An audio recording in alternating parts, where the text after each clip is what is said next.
Om Satyam Param Dhimai. Om Satyam Param Dhimai. Om Satyam Param Dhimai. Om Satyam Param Dhimai.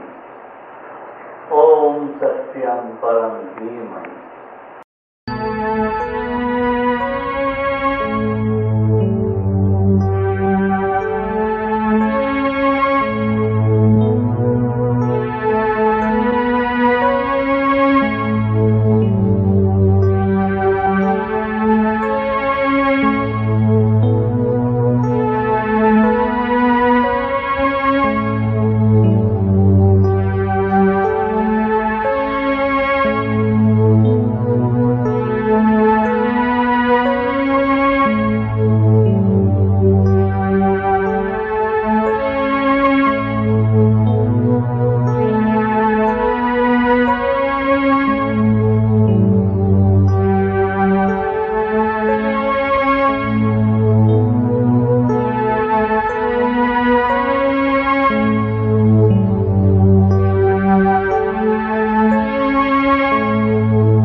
अस्माकं तु विशिष्टाये तान्निबोध द्विजोत्तम नायका मम सैन्यस्य संज्ञार्थं तान् ब्रवीमि ते भवान् भीष्मश्च कर्णश्च कृपश्च समितिञ्जयः अश्वत्थामा विकर्णश्च सौमदत्तिस्तथैव च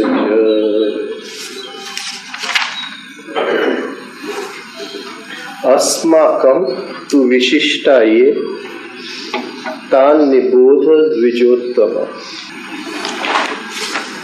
अब संधि छूटी. अस्माकं तु विशिष्टाये तान् निबोध द्विजोत्तम. हे ब्राह्मण श्रेष्ठ, हे द्विज में उत्तम. तू means you or also. Vishishta, Pradhan. Pradhan means the main. Vishishta ye tan nibodh. Ye means jo. Jo. Tan nibodh. For your information. Tan means unko. For your information. Tan means unko और आपके लिए निबोध समझने के लिए to understand. ते संज्ञार्थम तान ब्रवीमि ते.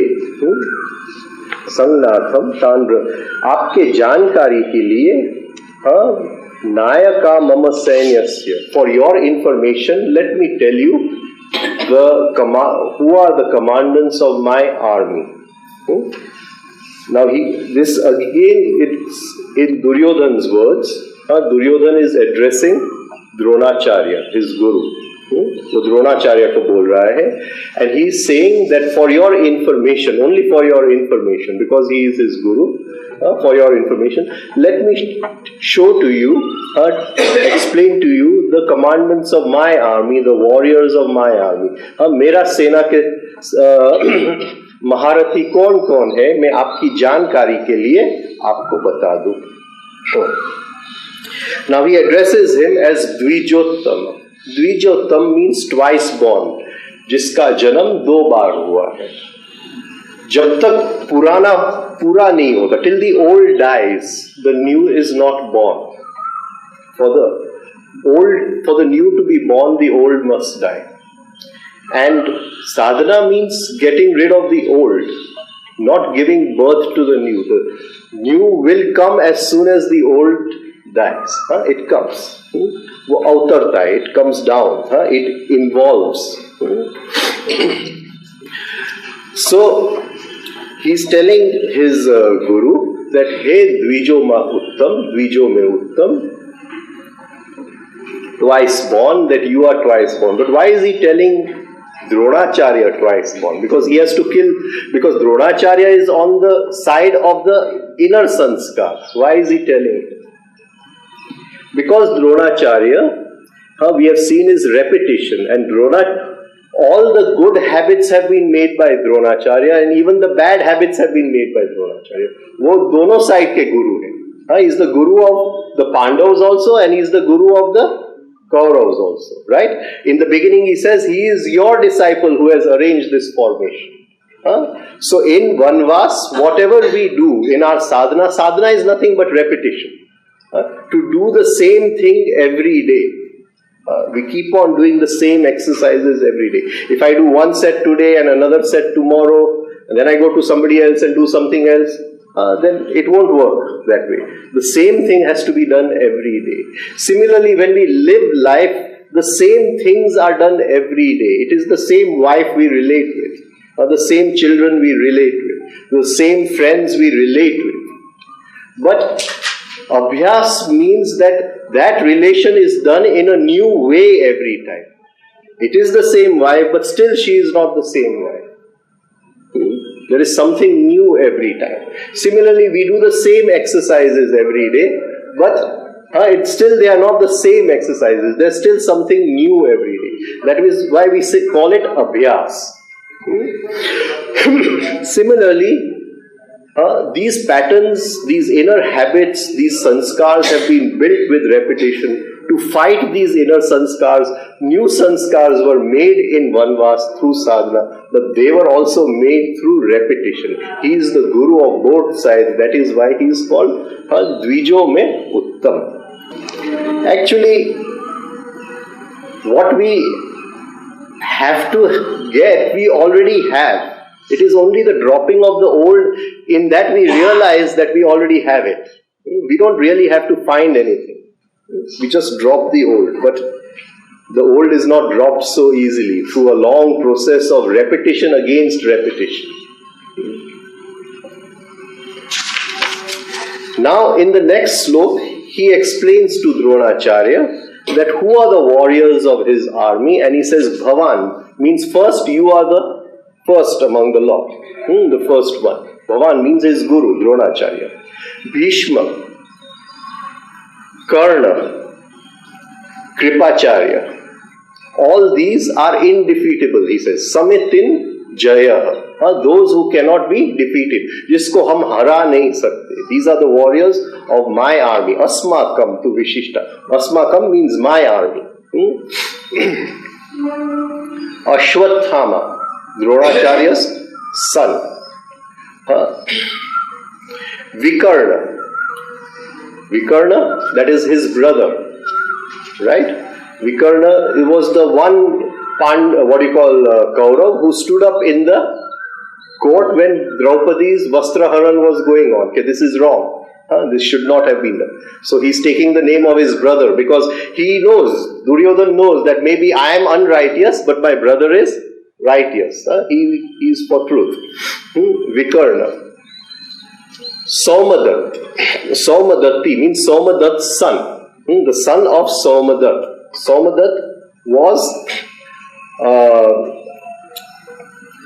Somadatta was Bhishma's cousin. Bhishma's father Santanu and Bahalka, Somadatta's father, were brothers. And his son Somadatta, Bhishma's cousin, and his son was Bhurishrava. Bhurishrava. And in some Gitas it has been taken, the last one has been taken as Jayadrat. In this it is not there, but in some Gitas, Jayadrat has been taken. Now, to understand the first three, Bhavan, Bhishma, Karna, Dronacharya, Bhishma and Karna, we must understand what the ego means. Ahankar kya hai? वो थोड़ा समझना पड़ेगा. Now, that divinity needed an instrument to spread its light. उसकी प्रकाश को फैलाने के लिए, to focus its light, to spread its light, to diffuse its light, it needed an instrument. That instrument was buddhi. So the direct light of the divine flows into the buddhi. Now, the light of the buddhi flows into another instrument called the ahankar, the one who says, I like this, I don't like this. It is the one who experiences and tells. Right? In Ramayana we have the example of Shabri. She tastes the boar and gives it to the divine fragment. So she says, this is sweet, this is bitter, this is that. Some instrument has to decide. The divine cannot decide. The divine has no instrument. Some microscope is needed, some form of instrument is needed. So the first instrument he creates is the buddhi. The second instrument he creates is the ahankar. It is just an instrument. But because it has to experience, and when the light of the divine through the buddhi falls onto the ahankar, a feeling of I is born within us. Now this feeling of I involves in certain stages. वो उसका अधोगति होता है. It comes down in certain stages. We have to understand what this feeling of I is. Now why has he made this instrument? Why did he come? Why did he make the universe? That is all wrong questioning. Right? We cannot ask those questions. But he wanted to experience and he needed an instrument to allow him to experience. That instrument is the ahankar, the ego. It is just an instrument. But because that divine light falls, somewhere it feels that I am. It is that mixture of instrument plus divine light. Patanjali says, Drika darshan sakti ekatmateva asmita. That is his light and the functioning of that instrument. When they both come together, they become one. There is a kind of identification. And in that identification, the instrument plus the divine, that identification says, I am, I will do, this is mine, I will not give it to you. मैं आपको नहीं दूंगा. Now when we start the Mahabharata, it starts with Bharat Raja. Bharat Raja. And Bharat Raja is in his darbar, in his court, and he has to name his successor. Usko Yuvraj niyukt karna hai. So he goes to his mother. His mother says that his mother is Shakuntala. Shakuntala means a bird. Shakuntala means a bird. He goes to his mother. And his mother says that I will not answer your question. She grew up in the ashram of Kanva Rishi. Shakuntala grew up in the ashram of Kanva Rishi. So she says that you go to Kanva Rishi, he will answer your question. That out of your 9 children, whom you should give the kingdom to? Whom you should give the kingdom to? So he goes to Kanva Rishi. Kanva Rishi says that I will not answer your question. As you have conquered the world, you are the king of the world, conquer yourself. And then the question will be answered. So he goes into the jungle and he does sadhana. जैसे आपने दुनिया पे विजय पाया है, अपने आप पे आप विजय पामो तो आपको जवाब मिल जाएगा. So he goes in, and then he comes to the court and he says that this kingdom of mine will go to the son of Bharadwaj, not to any of my 9 children. This ahankar was made to fulfill his will. To fulfill his will, right? He made an instrument. an instrument which will decide how to fulfill his will, how to give him experience, but somewhere along the line it started working for himself. The servant became the master, right? The master was kicked out. It happens in all these mafia movies. If you see at some time one of the mafia servants, he wants to get rid of the don, and he gets rid of the don and he becomes the don, right? So the servant becomes the master. But initially, when the ego is made for the first time, for a long time, that ego is functioning for the master, for the divine. तो वो जो ego is functioning for the divine, उसको हम क्या कहेंगे? कर्ता भाव. वो करता है, सिर्फ करता है. He just does. It is only doing for that divine. What does karta bhav mean? It means only the deserving will get. Only the deserving will get. This was a different age in India. In Bharat means our country. Of course, it's very deep. Bha means prakash. Rath means ek ek karn mein jahan prakash hai. Where there is the light of consciousness in each and every small, grain of soil. That country is Bharat. It's full of the light of consciousness. We don't see it now, but it's still there, right? So, it's the karta bhav, karta for his will. Now, what was his will? That वो जो लायक है राजा बनने का, उसको ही राजा बना दे. But this does not happen. That was a different age. So, in that age, a Brahman son cannot say that I am a Brahmin. Only if he is deserving, he becomes a Brahmin. Right? So, it was a different age, while from your actions, from your inner state of being, you were given. It was a different age. That is karta bhav. And this continued for 3 generations up to Santanu. Up to Santanu. That is the ego. Right? Now, Santanu is the same. That Bharat, the same line is continuing. But they were not the children. It was given according to the deserving. Right? Now Santanu is going along the river and he sees this beautiful maiden, this girl, on the river Ganga. She is the Ganga and he falls in love with her. वो मोह में पड़ जाता. He gets deluded. He gets a certain, for some time the consciousness is darkened and he falls in love. He becomes unconscious, right?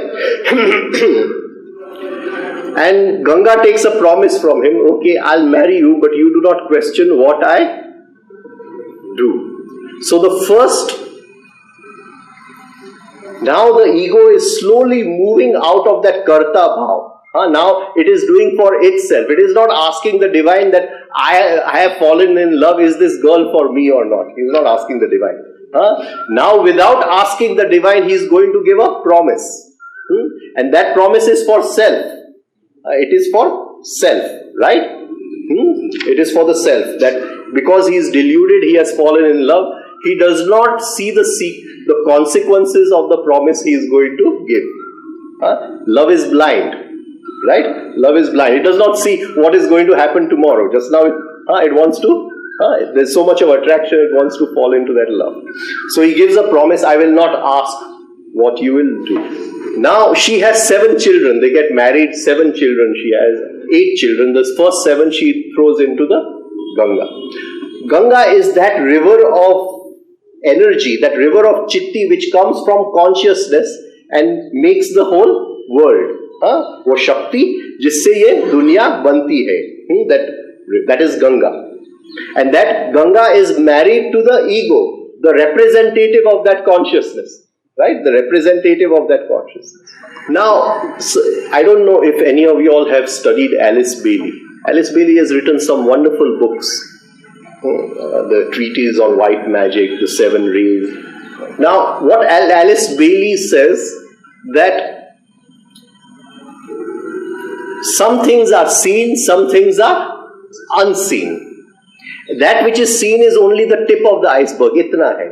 Jo unseen hai, itna hai. Even in our mind, if we see, conscious mind is so much. Subconscious and unconscious is so much. Right? We think that we are acting consciously, but nobody is acting consciously because there's so much of unconscious in our actions. Similarly, seen and unseen. I see you, but what have I seen? How are you there? What is? So there are so many forces working behind the scenes, right? It is because of that. Excuse me. You are there. Because of that, this is manifest. This is there. So what is working behind the scenes? She calls them the seven forces. If you read the purpose of birth and death of my teacher, also he has mentioned these seven forces. Now, how these seven forces manifest is a long story, but the representative of those seven forces in our body is the seven chakras. The seven chakras. Right? So, जो कुछ दृष्ट दुनिया है, वो दृष्ट दुनिया इसलिए है क्योंकि उसके पीछे एक अदृष्ट कुछ प्रोसेस चल रहा है, और वो जो अदृष्ट प्रोसेस है, it is seven forces. The seen universe is because of an unseen forces which are happening all the time, manifesting all the time, and that whole unseen process is seven forces. Gurdjieff calls this the law of octaves. Octaves means seven. Sa, re, ga, ma, pa, da, ni, sa. Right? Law of octaves. Not sa, sorry. Sa, re, ga, ma, pa, da, ni. Right? The law of octaves. So, you can study that in Gurdjieff also. So, what I'm trying to say is that the first seven children this is symbolic. And the eighth child she is going to put into the Ganga, and Santanu stops her. She vanishes. Now creation is complete. The ego has come. All the stars will rotate around the ego. So a cosmos will be formed. A universe will be formed. Similarly, in the microcosm, everything that we do will rotate around this one I consciousness, the ego. The ego was born. His name was Bhishma. His name was Bhishma. Now, Bhishma, he grew up with his mother. He did not grow up with his father. And she taught him the best of everything. Right from kingship to shastras to warfare and everything. So, to give him the kingdom, right? Santanu could give him the kingdom because he was deserving also, and he was the son of Santanu. So for the first time he makes him Yuvraj. So for the first time the son of the king got the kingdom. इससे क्या जन्म होता है? अधिकार भाव. Now the ego which was karta bhav has become adhikar bhav. Mine, ye mera hai. You will not say, after I die, I'll give all my money to one who is deserving. You will say, I'll give it to my son. Right? Okay? Adhikar bhav. So, that karta bhav has become adhikar. Now, this adhikar bhav, adhikar means possession. I possess. Not that I do, but I own also. This is mine. So, the involution of the ego from I do for him, then I do for myself, and I now own what I do. These are my actions. This is my kingdom. He is my son. We don't realize all this. When we use the words my son, my daughter, we don't sense all this. We say that we really feel it is mine. This money is mine. We really feel it that way, that this is mine. Now then, Santanu falls in love again. He falls in love again. He falls in love with Satyavati. Now, it's all very, very symbolic, because when the Brahman was made, the cosmos, there was a certain basic building block needed to be made. Like you say, I need a brick, so many bricks to make my home. A basic building block. The science will call it the atom or something of that sort. Similarly, when we use cosmology of spirituality, they call it as Mula Prakruti or something. But we won't go into all this. When you read the Mahabharata, you'll understand all this. He fell in love. Again, he was deluded. Again, wo mohit ho gaya Satyavati se. And he mohit kisse hua? How did he fall in love? Did he fall in love with the figure? What did he fall in love with? Gandha. He fell in love with smell. Now the beginning of the body-brain system, Mooladhar. The beginning of the body-brain system. He fell in love with smell. Smell is a property of Mooladhar, the beginning of the body-brain system. Now everything is being built. The world is being built.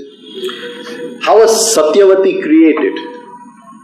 She was going with Parashar Rishi in a... how did this smell come about? Let's go in. She was the daughter of a fisherman and she smelled like a fish.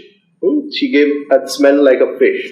And once she was taking Parashar Rishi across the river, and at that moment Parashar Rishi saw that all the planets were in exaltation. Right? So they were in their Ucha Sthan.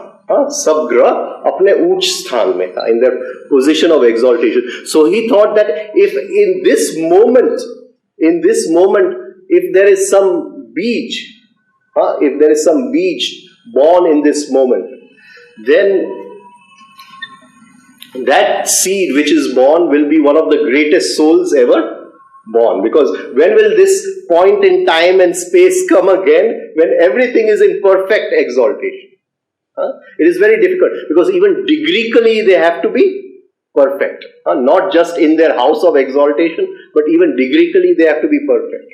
जैसे हम कहेंगे तो गुरु कहाँ ऊंच का होता है तो पुष्य नक्षत्र में 8 डिग्री का होता है, like that. You see, so degreically also they have to be correct. So the story goes that he gave a child to Satyavati, that was Vyas.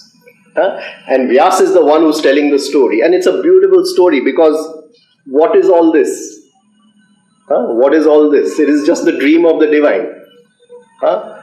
If one day we will wake up in our dream in the night and say, oh, this is a dream, but one day when we realize our own divine nature, we say, this is also a dream. At that time we are Vyas, the one who wrote the dream.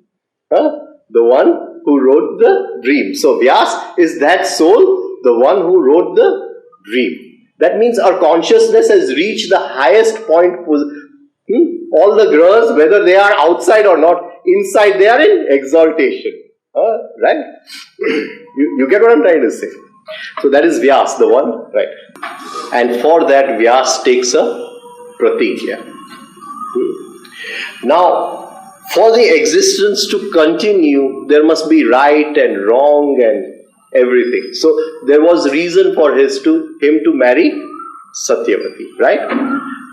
And he had 2 children and all that. We come to a state where there was no now child to take on the kingdom. From the doer we have become the owner. We have become the owner now, and that owner has taken a pratigya, taken a kind of oath, has taken an oath that he will not marry. Now try to understand this oath. This is not an oath of brahmacharya. He is saying, I will not marry. So somewhere along the line there was some mistake somewhere. If it was a brahmacharya, it means that I will take the sex energy and take it back to its source in Brahma, right? तो मेरा आचरण ब्रह्म जैसा हो जाएगा. My behavior becomes like that Brahma. But he didn't say that. He said, I will not marry. So somewhere along the line something happened. Now the next involution of of our ego is pride. Doer, owner, pride. What did he say? My pratigya. I have done this. I have pride. Garv. क्या बोलते हैं इसको? नहीं, अभिमान नहीं आया. अभिमान नहीं आया.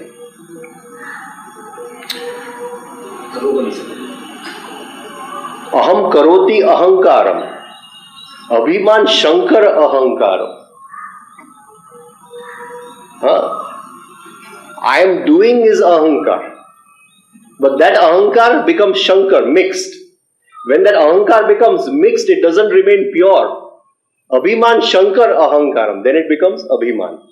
It is on the verge of becoming abhiman. Abhi nahi hua. Abhiman nahi hua. Abhiman is vanity. Pride is garv. Pride is गर्व. There's a difference between pride and vanity. I say कि I can do this, I can put this over here, or I can do this. Then that is pride. वो गर्व है. मैं कर सकता हूँ. लेकिन मैं कर सकता हूं वो भी कहता है. आप नहीं मानते मेरी बात को तो उसको भी पूछो, उसको भी पूछो, उसको भी पूछो. वो भी कहते कि मैं कर सकता हूं. Vanity. There is गर्व plus imagination that he also thinks that I can do. There is an image. Now that ego is not the pure ego, it has become the image. You see, for us everything is an image. We come to that. We just come to that now. Samajhte, you're getting what I'm trying to say. So he says, my pratigya, I take it. So now the ego has involved one more step where pride has been born. Now he says that I can do this, I can do that. Right? A good doctor will say, I can do this, I can do that. But that doctor itself was imagination in the first place. For the world it may be real, but as far as the divine is concerned, it's just imagination. Now a time comes when that divinity needs him to break his pratigya. That divinity needs him to break his pratigya so that he again marries and comes on the kingdom. But then he says, my pratigya? How can I break it? What will happen to the image of Bhishma taking the pratigya? This image will break. I have an image about so many things. I may have an image that I don't eat at night, but if one day you see me eating at night, my image is broken, right? My image is, or I may have an image I never get angry. But one day if my wife by mistake tells you how I get angry at home, then I'll feel hurt. The image has broken. All of us have pictures of ourselves. We don't really live. What lives is just pictures of ourselves. Now there was this picture that I have taken this pratigya. How can this picture break? Forget the divine, what he wants. Uski jo ichha hai tel peene gaya. Apni ichha puri karo. Right? Abhiman. Aa gaya? Abhiman. Right? Abhiman. Pride, vanity, the 4 stages of the ego. We have to understand this. In our life, everything is only image, and nothing else. There is nothing real in our lives. Nothing real in our lives. If I phone a doctor and say, doctor, sir, the minute I use the word doctor, something happens within him. That image has got some food, it has been brought on a pedestal. You go to a hospital, you see people with white coats walking around with stethoscope. There's something, with the white coat, the walk changes completely. Right? The way they walk. Or you go to some government office. Right? There's an image that I am a collector, or I am a minister, or I am this. There's that image. And when he's talking, it is that image through which he is talking. Or I may feel I have so much knowledge. So I'll say, when I'm talking, it is that image through which I am talking. Hello, Mr. So-and-so. Hello, sir. 2 images are clashing. Real people never meet in life. Everything is false about us. Everything. I have studied so much. I have a BA and MA, and all this is false. Everything is false. And then we create an image about adhyatma, about spirituality. Oh, I have meditated for so many years. Here there is no calculation of so many years. It doesn't make any difference, 1 year or 100 years, what difference will it be? But I meditated, and then when I meditate, I walk with that image of a meditator. Right? Somebody says, come for a movie, I can't come, I'm meditating. Right? Meditation. I have an image. And 2 people fall in love. You see how people fall in love, and then he'll say, that, okay, your face, it's looking like the full moon or something of that sort, Right? It's an image.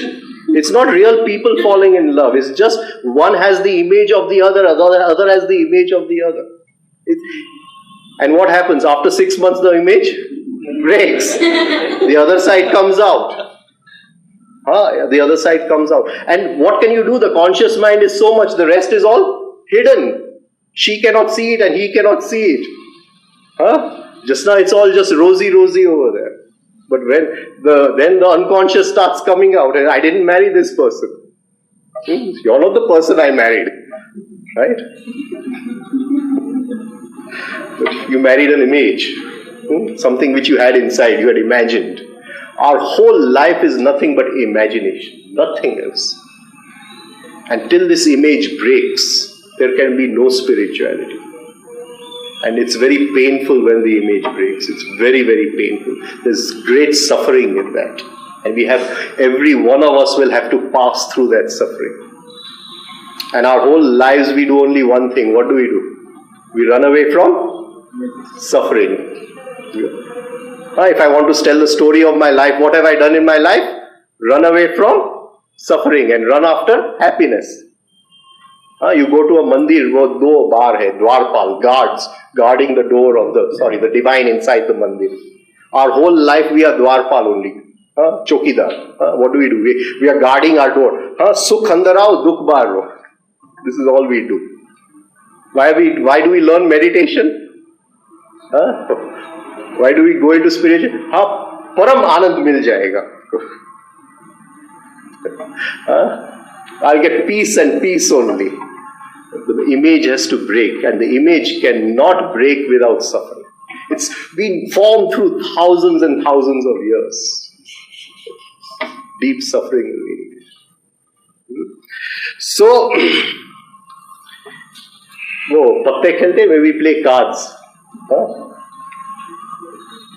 And we play cards, then the rules of the game are made in advance. Ace of trumps kills the ace of spades. Hukam ka eka, kali ka eka ko marta hai. Then you can say, okay, bhai, for this game the rule is different. This game the rule is different because you have ace of spades and I have ace of trumps. So you will say the rule is different. But does that work? Will it work? Not allowed. Hukam ka eka hi, kali ka eka ko marta. Ace of trumps has to kill the ace of spades. Right? That is the law of the game. When this game was made, the first law was Dvait. The first law was Dvait. Everything in pairs. Everything in pairs. That is the law of the game. You can't change the law of the game. Our whole life we try to change the law of the game. Give me sukh, take away dukh. Give me sukh, take away. But how is it possible? Is it possible? It's not possible. I go to a temple and say, God, please make my son pass in the exam. Right? Or I say, give me sukh. Nobody goes to the temple and say, give me dukh. Nobody goes to the temple. Give me pain. Right? They'll all say, give me happiness, give me this, give me that. But God says, I can give you. If you want, I'll give you. But the law is that if you take one, you have to take the other. I can't give one. The law of the game is the law of the game. So the minute I ask for one, I have to take the other. And this people don't realize. They're asking all the time and they don't know what they're asking for. Isko behoshi kehte, avidya. You don't know what you're asking for. Right?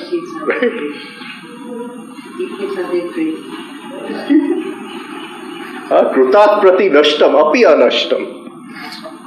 The one who has, jo jaag gaya wo mangna band kar deta. He stops asking only. The person, he says, if I'm going to get by asking for one, if the other is going to come free of charge. 1 + 1 free, jo hai, I don't want that. This is the rule of the game. And you see lines outside temples. Lines, sab leke, aise khada hai, give me sukh. And they're all asking for pain. This is the law. So we have to understand our deepest attitude inside, the very deepest sanskar we have inside is run away from pain. Please, oh God, don't give me pain, don't give me discomfort. Until that goes, we won't know what reality is. The image, what we are, and we have mask upon mask upon mask we have built. All these masks have to break. When I'm with my son, there is one mask. When I'm with my wife, there is one mask. If I'm talking to a servant, there is one mask. If I'm with my boss, there is another mask. Everything is unreal in our life. Everything. ऐसे हम समझते हैं कि सच बोलना चाहिए, लेकिन हमारे जीवन में कहीं भी सच नहीं है. जानना एक बात, समझना दूसरी बात, होना यानी जीना ही शक्य नहीं है. Everywhere it's possible. So that image, now Bhishma became the image, and this self-image we carry with ourselves everywhere. This self-image. And we cannot, even for a moment, if somebody hurts that self-image, we cannot, a little bit of criticism we cannot take that self-image. Now let us, we've understood the ego. Now let us go back to what Duryodhana is saying. He's saying Bhavan Bhishmascha Karnascha. Bhavan means Dronacharya. We've seen Dronacharya. Now this ego will have three forms: active, neutral, passive. Sattva, Rajas, Tamas. Ego. Three. It will manifest in three ways. The first is the sattvic roop. The first is the sattvic, the pure roop. The pure roop, because that light of consciousness created this instrument for its own experiencing. That is the pure roop. Patanjali calls this as asmita. Asmita. Now, Patanjali uses asmita in two places. One as samadhi, one as klesh. Not the asmita as klesh, but the asmita as samadhi. Vitarka vichara ananda asmita rupa anugamat sampragnat. That is how Patanjali says it. So these are the different forms of samadhi. Vitarka, vichara, ananda, asmita. The different forms of... That is, you have realized, the I now has realized that the light which is coming, through which he is doing everything, is that divine light, not his own light. He is not the cause of all the action. He realizes. And he has to realize this for himself. God can't put his hand, or some guru can't put my hand and give me Shaktipat and I realize. I have to realize for myself. That is why it is called Ichha Mrityu. Bhishma has Ichha Mrityu. He cannot be killed unless he decides that he wants to die. Right? Ichha Mrityu. All the ego, our oldest friend, he is the first that manifestation when Adam came out of the Garden of Eden. That first manifestation. He has Ichha Mrityu only when he says that, okay, now I do not want to do any more. I want to go back from where I came. Only then can he be killed. Second thing, all these warriors, the ego cannot be killed directly. Why cannot it be killed? Because if we confront the ego, then that confrontation is a form of the ego only. You get what I'm trying to say? अहंकार को मैं directly मारने जाऊं तो वही जो हिंसा है उसको मारने वही अहंकार है. आप समझते हैं? तो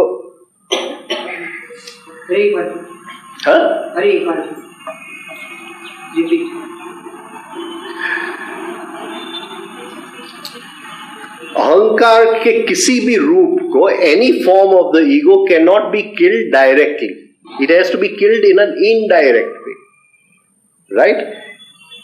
Because if I go to kill it directly, मैं उसको सामने से मारने जाऊं तो वो अहंकार का ही रूप है. आप समझ? There is a trick, there is a catch 22 over here. There is a catch. You see? Because in many times in our lives, the detachment center takes the form of the attachment center. आप समझते हैं मेरी बात? फिर से वही example लेते हैं कि supposing I say I am not eating at night. तो why am I not eating? मैं क्यों नहीं खाता हूं? क्योंकि मुझे स्लीप में साधना करना है. ओके, ये एक बात है. अभी जरा इससे सोचिए कि आई am not eating at night. The detachment centre, वैराग्य का केंद्र ने ये एक नया हैबिट बनाया कि मैं रात को नहीं खाऊंगा. I won't eat. It's a new habit, a new sanskar, good habit which I made. But the attachment center is very tricky. He is very tricky. He will go to her and say, do you know, I don't eat at night. Right? So she said, hey. So immediately the image will become powerful. This is her attachment center coming with the chadar of her coming in the form of detachment. You get what I'm trying? The minute I talk about it, it becomes a part of my self-image. See, the sadhana has to be done in the very silently, in the silence of our hearts. The minute anyone knows about it and starts commenting about it, then image will come in. See, so even the ego inside, if he knows that you are doing this, then he will make that thing a part of himself. And the real ego, the sattvic ego, is very tricky. It does not want to do bad things. It does not want to become Angulimal or something. It doesn't want to do wrong things. So to remain attached to the body, to remain as the ego, it will say this is wrong and you must not eat this kind of food because it is not sattvic food, and you must not do this, and you must wear only clothes like this. You get it? It is the attachment center taking the form of the detachment center. I don't know if I'm coming across. Holier than thou attitude, whatever. So, these warriors cannot be killed directly. They have to be killed by some trick. The first trick to kill Bhishma is there must be a female there. He says, see, on the 9th day, Krishna tells Yudhishthir that we cannot win this war unless Bhishma falls. So he says, how to kill Bhishma? So, there is no way to kill Bhishma. How do we kill him? So you go, even though Krishna knows, he says you go to Bhishma and ask him, how do we kill you? Right? Go and ask him. See, self-image. He is going to tell how he can. It is this thing. Because he has that image that I am Dani, I am this, I am that. You see? You get the very good things in life are also a part of our ahankar. It's very, very difficult. That is why throughout the Mahabharata, Bhishma is trying to avoid the war. कि ये युद्ध नहीं होना चाहिए. उसको मालूम है कि ये युद्ध में उसकी मृत्यु निश्चित है. He knows he is going to die in this war. So our सात्विक अहंकार के ये मत करना. Otherwise, कुछ shock लग जाएगा तो then maybe you will kill the sattvic ahankar also. Don't do this. Don't have a peg of whiskey. Don't do this. Don't do that. Don't. So many don'ts. Right? Sattvic ahankar. And it's full. The whole world is full of them. On TV, all the channels are full of them. And the whole idea of spirituality is to be free of life, whether it is sattvic or asattvic, whatever it is. It is to be free. मुक्ति हमारा लक्ष्य है. सात्विक होना हमारा लक्ष्य नहीं है. Am I coming across?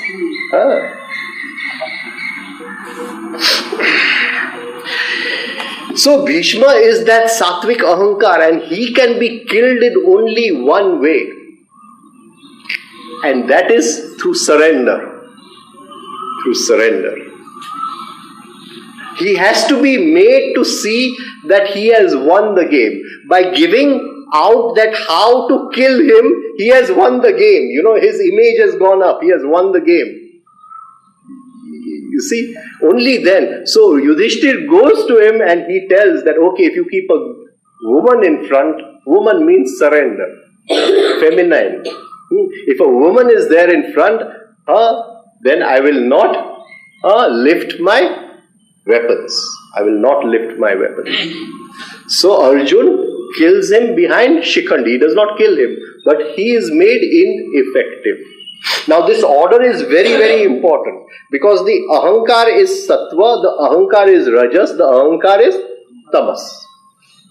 Now to fight the rajas ahankar and the tamas ahankar, first the sattvic ahankar has to be made ineffective. He is to be put on a bed of arrows. Then only can we fight the other.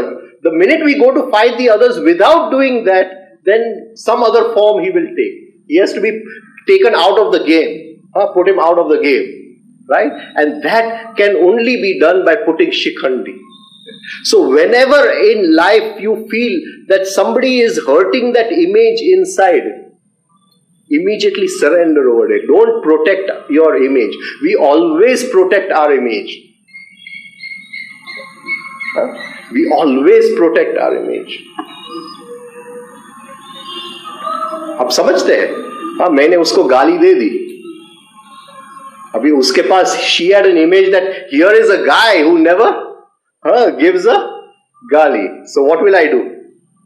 ये बार जरा भूल हो गई, अगली बार नहीं होगा. What have I done? I protected my image. Now Bhishma is sitting there pretty.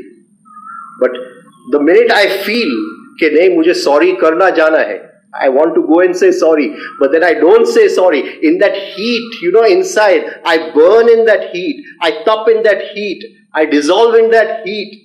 Then that Bhishma is, one arrow is gone into the body of my inner Bhishma. All our rules of relationship will change. At each point we have to sense, is this the image I am protecting? Because it is that image of that pratigya. And the cause of this whole Mahabharata is nothing but that pratigya. He is the cause. And he is the most beautiful cause. Right? So, try to see this, and it's a long process. Maybe Arjun did it in 10 days, that's on the 10th day it is okay. But it is a long process of many, many years, because that image is so subtle, it comes in at what time? So wherever the image comes, let an arrow go into the image. Don't try to protect the image. That is, don't try to put yourself right. We always put ourselves right. I am not like that. This time I was like that. I won't do it again. Everywhere we want to be right. Now let us go back to yesterday's example, where we saw that the three forces were in balance in that Chitti Shakti. Abhi tak Srushti ka nirman, the world was not made. There was just this inky darkness of Chitti Shakti. In that these three forces were there. That sankalp of God fell into that Chitti Shakti. I want to make Eko Ham Bahushyam. I am one, I want to be many. That sankalp fell into that. And from that, the first guna which came out was Rajas. I want to make the world. First was Rajas. The second which came out was Tamas. If you want to make, I am ready to be made. You want an instrument to make, I am ready to be made. And the third is in my presence. Catalytic agent in my presence, Sattva. But because Sattva, even though it came out third, in order it came out third, but in relationship it is in between Tamas and Rajas. You get what I'm saying? It is in between Tamas and Rajas. Now let us see the order, how Duryodhana is speaking over here. Bhavan Bhishmascha Karnascha. Bhavan means first Rajas. Dronacharya is the Rajas roop of Ahankar. Then he says Bhishma, Sattvic roop of Ahankar. Karnascha, he doesn't talk about his own Kul Guru, Kripacharya. He talks about him later. Before that he puts Karna, his friend. He puts his friend Karna. He takes his name first. So he says Bhavan Bhishmascha Karnascha. Rajas, Sattva, Tamas. In order of relationship, he has given the science of how that was created. You get that? Now the Sattvic Ahankar is that inner image, and this image is made of so much. My education, my bringing up, my bank balance. If I don't have a bank balance, then I'll walk in this way. But if suddenly I make so much money in the stock market, I'll walk in this way. You see, everything. The image is there all the time. The image is there all the time. So, Bhavan is Dronacharya. the Rajas Ahankar. Now how is the Rajas Ahankar, Kiran? The Rajas Ahankar, the Rajas ego, the active part of the ego, is only killed through Viyog. He has to be put in Viyog. Means it has to be starved. The active part has to be starved. Starved is not a good word. We'll use the word upvas, fast. Fasting has to be done. The active part wants to do, wants to show, wants to create. Now, there we have to do upvas. Supposing I meet her on the road, right? And she starts talking to me of the Srimad Bhagavad-Gita, and she may talk to me that as if I know nothing about the Bhagavad-Gita, right? So she's talking to me, and here the inner ego is revolting. Oh, I know. You get it? It's revolting. Yeah? Oh, I know so much. And she's talking to me like a young fool, Right? This is the Rajasic form. So it wants to have its food, like we have our food. I'm feeling hungry, I want to have my food. It wants to have its food, it wants to have its pound of flesh, and give her one. That what you're saying, I know more than you. At that time, Viyog, starve it. Don't allow it to have its food. Keep fast. Viyog, Putra Viyog. He dies in Putra Viyog. Drona. He dies in Putra Viyog. You get this thing, this active form of ahankar. Or it could be, I feel jealous. Let's put it another way. I feel jealous. Right? So, maybe she shows me something. She shows me her new car. She shows me the new car. Now, I definitely don't have such a good car. But this inner feeling is, going all haywire inside. Like, I have to show her. So I'll say, okay, but then, after 6 months, my such and such has promised that he's going to give me this. So at that time, there is something inside which wants to be one up and put her down. One up and put her down. Right? So the minute it is asking for its food fast over there. This is the Rajasic Ahankar. Right? Or it could be another way. That I have another way of putting her down, she'll say, I bought this car for 1 lakh rupees. So I'll say, it's available for 75,000. Right? So the minute that comes up inside, that I want to put her down, starve.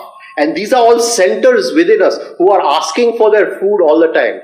Fasting is not with physical food. Fasting is with psychological food. And we have to learn the art of starving them.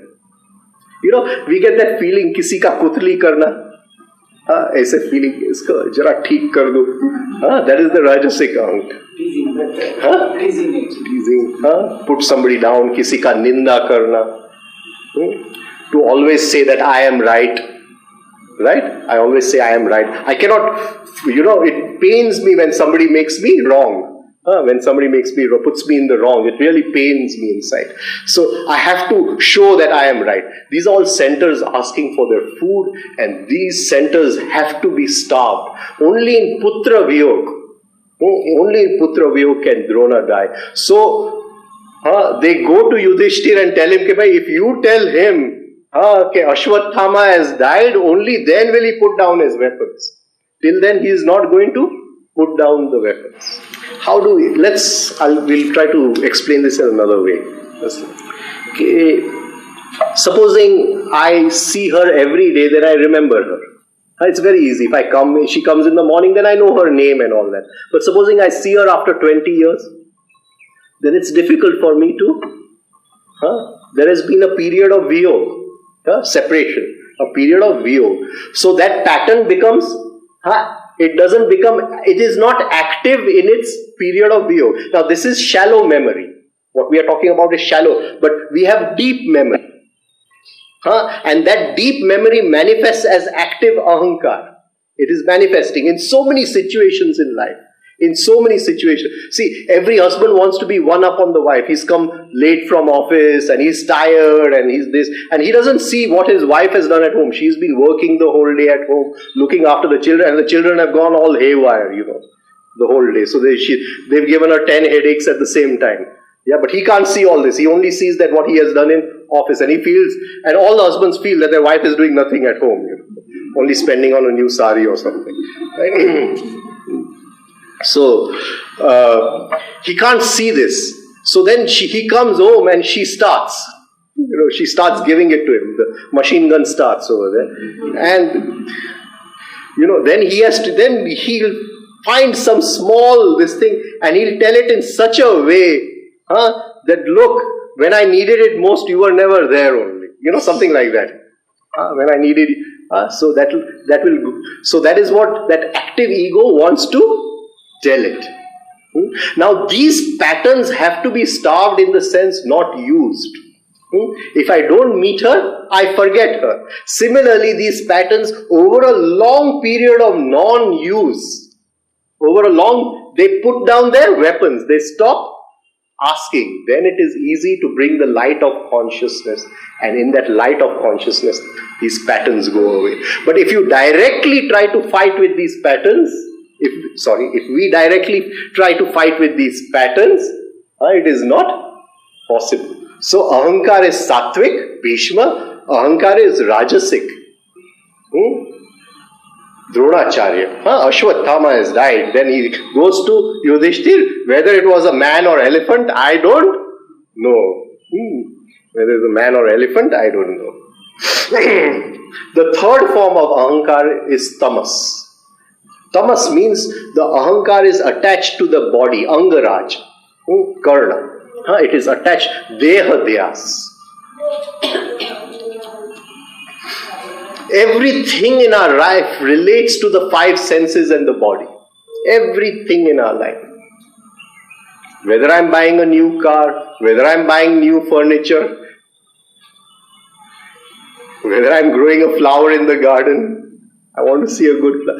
Whatever I do, whether I'm increasing my vitamins or decreasing my vitamins, whether I'm having a good breakfast or a bad breakfast, whatever I'm doing in life, my clothes, my this, everything is related to the body. The ahankar is attached to the body. He thinks the body is everything. The life of the body is everything. The experience of the five senses is everything. This is angaraj, where the consciousness is in the body. The consciousness is trapped in the body. Karna. Karna is that tamasic part of that ahankar.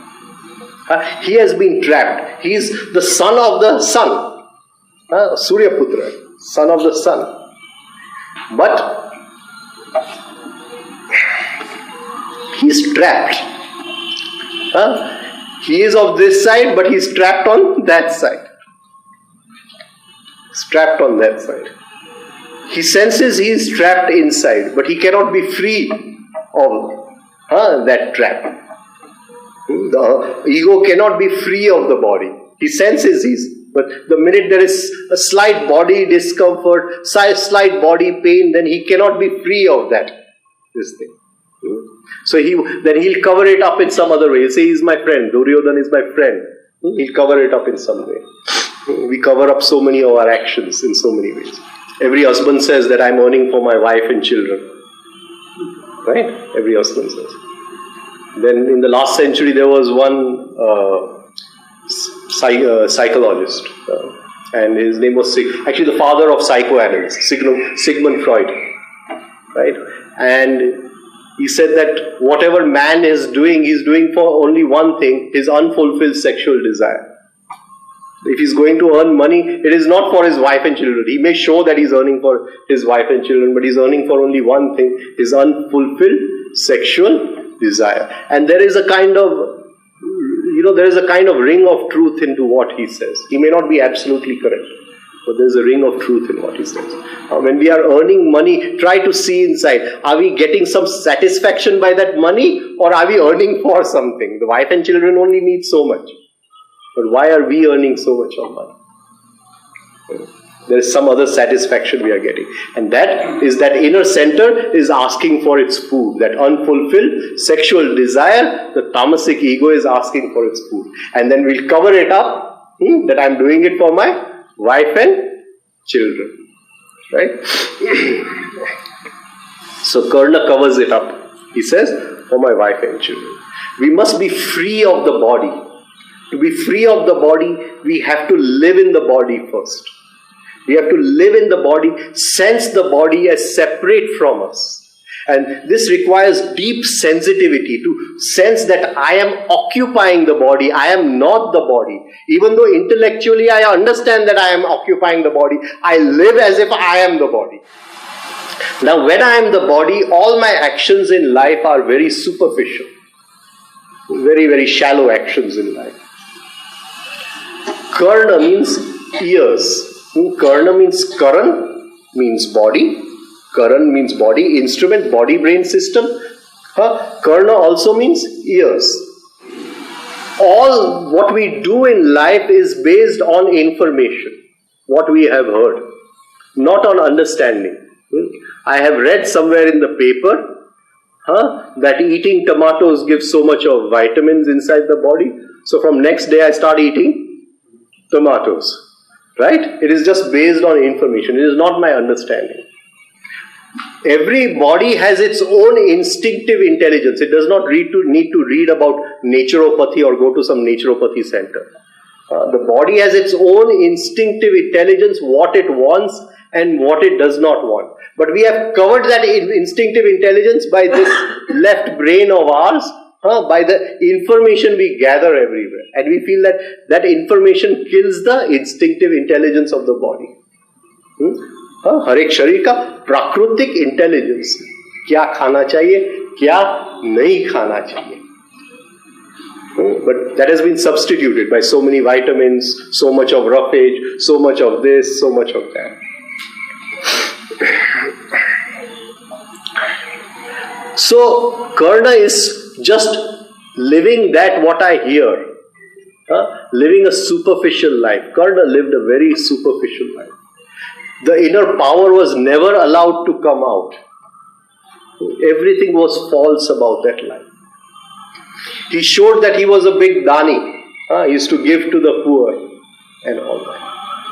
But that was only on the surface. So, working on herd information is Karna. Now here we have two chakras. Even though in most yoga books they are shown as only one, Manipura, there are two. Manipura is solar, sun. Next to the Manipura is a small chakra called Kundli. Not Kundalini, Kundli. In Manipur, my whole experiential history is lying in Manipur. Whole experiential history. I say that I am angry. Now where has this anger come from? Ye gussa kahan se aaya? Where has this anger come from? So that anger has come from certain patterns which are in the Manipura. Now, before man was on earth, where was that anger? Before man came on the earth, that anger was there. That anger is older than I am. Right? The lion tore apart his skill. Right? That anger is there. Only when it comes into, because in my Manipura, the whole history of evolution is lying in Manipura. Experiential history, not events. Not the events like we see on a TV screen, but all the experiential history of the sensitivity of the plants, the sensitivity of animals, the animals, this thing of killing, but the lion also has many other good traits. He can sit for hours waiting for his kill. He's one of the best meditators there are. Lion is, right? All this is lying in the Manipura, everything that has come from evolution. It has passed through one womb to the other womb. It may come to me as anger, it may come to me as jealousy. See, in that pride of lions, in that pride of lions, if another lion is born, if another lioness is born, then the lion does not feel, challenged. But if another lion is born, then he feels challenged. Similarly in monkeys, in that group of monkeys, if another male monkey is born, then the female monkey has to look after that. She knows that not only from other wild animals, but from the leader of her clan, he is going to kill that small monkey. So all this is in Manipura. You can understand this, what I'm trying to say. This is the basic, this is our unconscious mind, our real unconscious mind, what we are basic. I say he is my son. I say he is my son. But what I don't realize is somewhere deep down, there is also that monkey inside. And that monkey is sitting in Manipura. And that monkey is going to come at times on the surface, and there will be conflict with my son. There will be a conflict with my son. Because he is there. It has happened for thousands and thousands and thousands of years. With all the animals it has happened. And all these emotions which have come within us, all these intensities which have come within us have come from animal kingdom. Oh, if we could see our unconscious mind, we would go mad. We cannot see our unconscious mind. It is powerful energies which we cannot understand, those energies. Terrible energies.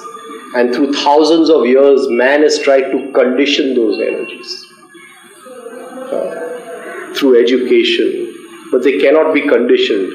Behind all our thoughts, that raw form of what we really are is still there. That is the Manipura. That is the solar plexus.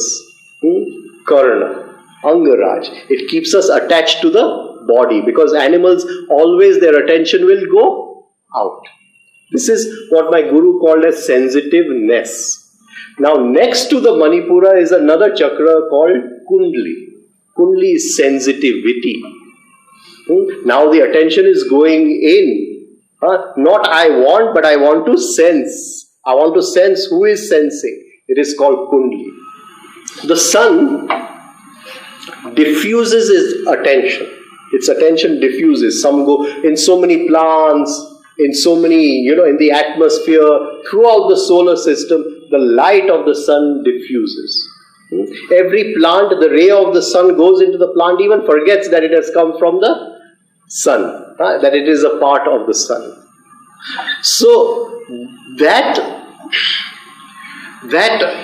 solar energy in its diffused form, where it even forgets that it is solar energy, that is Karna. But that energy of light in its concentrated form, which is sensitivity, which is the most concentrated form of light?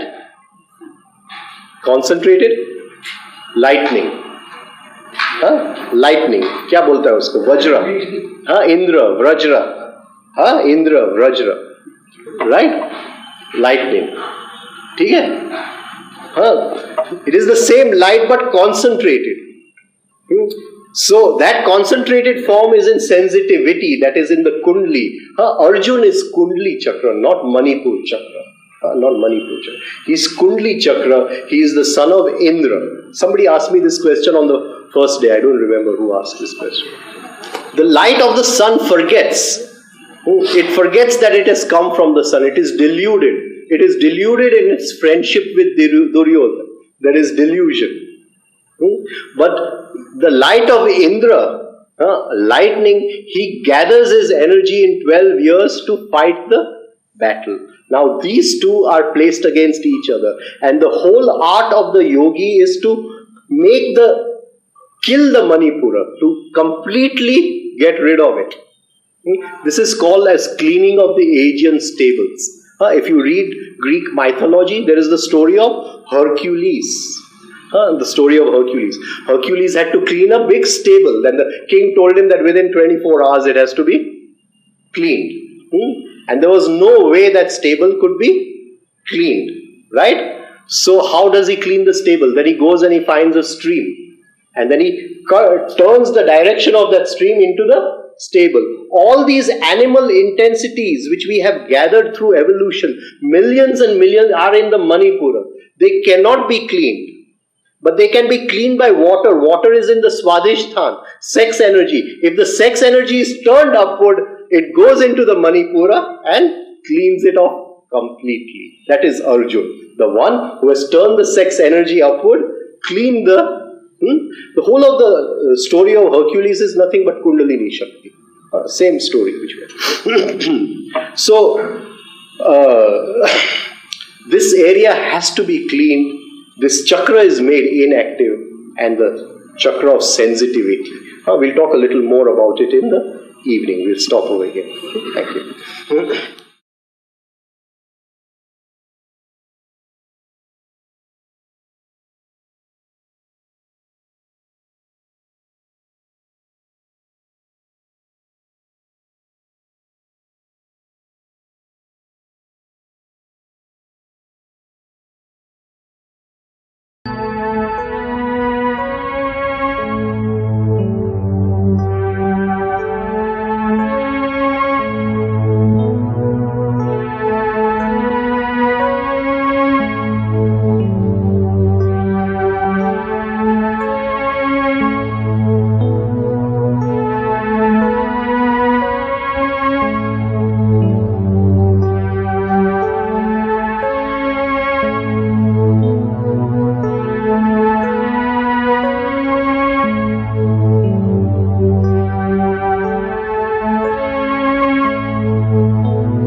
Now in the morning we talked about the three dimensions of the ego: tamasic, rajasic and sattvic.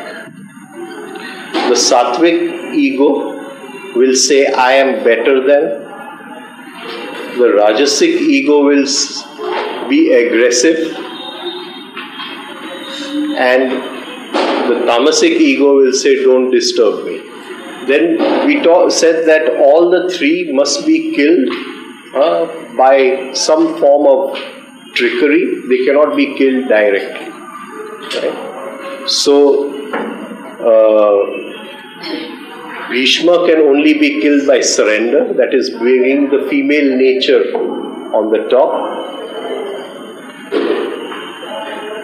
Drona can only be killed by Viyog, not giving food to the aggressiveness. Whenever you are feeling aggressive inside, about anything, it could be even about truth.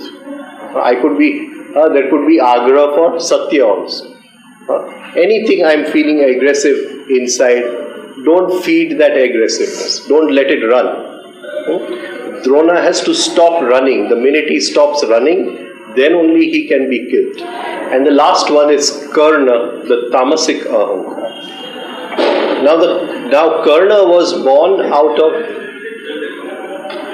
a kind of childishness.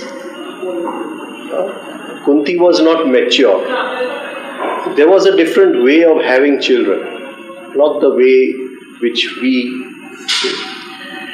And these children were called as Manasputras, the putras of the psychological nature. Whether such a person lived or not, it does not matter. But within the psychological nature, such a thing can exist. Such a person can exist. They say, and I talked to my teacher also, that he said it was possible in those times that a child could also physically be produced as a Manasputra. That is, by no meeting of the male and female. There is no meeting of the male and female. maybe the last experiment which was tried in that direction could have been Jesus Christ. We don't know. That is why they say he was born of the Virgin. So, it is said that his father Joseph, before Christ was to be born, many years before that he came to India. And he was trained in this very, very secret art on having a child without sex, on invoking a higher force as a child. Anyway, Kunti had this art. She knew how to do this. And she developed this from her very powerful tyag. Tyag gives us Shakti. Like we said on the first day, Tyag gives us Shakti. Vairagya does not give Shakti. Vairagya dissolves the ego. Right? So she had done this Tyag and she had this Shakti, but she used it in childish innocence. And Karna was born. So Karna, we said, is the Manipur. Arjun is the Kundli Chakra. Now, do I live my life through excitement or do I live my life through sensitivity? In sensitivity, the same thing is new every day, every moment. I may hear the same thing from the same person 100 times. I will not, ये तो मैंने सुना है, अभी तू मेरा bore मत कर मुझे. Don't bore me. I won't say that. In sensitivity, I go deep into the words, I go into the sound, I go into the prana, I sense the prana, and the prana is fresh and new every time. Whether he is giving a bad word, whether he is cursing me, whatever he is doing, the prana is fresh. And it is pure prana. It does not matter whether he is saying omkar or bad word. It doesn't make any difference. See, try to be free of all these conditionings we have. Only then will we be able to understand the Gita. If I am watching a movie on TV, the electricity which goes into the TV to make the images on the TV, then I will say, ये TV के screen पे ये संत है और ये खूनी है. तो वो इलेक्ट्रिसिटी को बोल दो कि भाई ये खूनी के पिक्चर में मत जाओ. It should only be संत के picture. Is it possible? How is it possible? I say, one is the killer, one is the sinner, and one is the pure person on TV. And I say, the electricity which goes into the TV screen should not go into the killer or should not go into the sinner. It's not possible. And is there difference between the electricity which goes into the sinner and goes into the Sant? There's no difference at all. It is as pure. So, to enter into this divine Shastra, we have to be free of many conditionings. कि ये है और ये है, ये है ही नहीं है, मैं ये. आप समझते हैं मेरी बात? मैं ये. Then we'll be able to understand these characters very much better. So Karna was born of childishness.